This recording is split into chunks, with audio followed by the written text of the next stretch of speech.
દીકરા, આરતી ઉતારે તે પહેલા મારી મૂર્તિને ગંગા જળથી પવિત્ર કરજે, પછી આરતી ઉતારજે તો હું મૂર્તિની અંદર આવું છું. હું મીનાવાડાની દશામાં બોલું.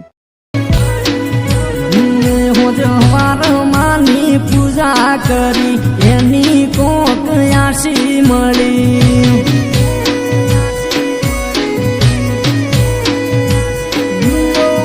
ડૂબેલી બેસો તારી શારદા બન મળી. મીનાવાડાની માતા દશામાં કહેવાળી. મેં ભક્તિ માની એવી કરી.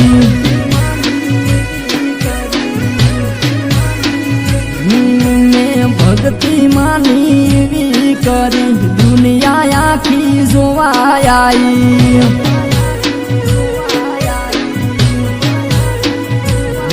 શ્રાવણીઓ વ્રત લઈને આયો. વિવાહના દાડા લાયો.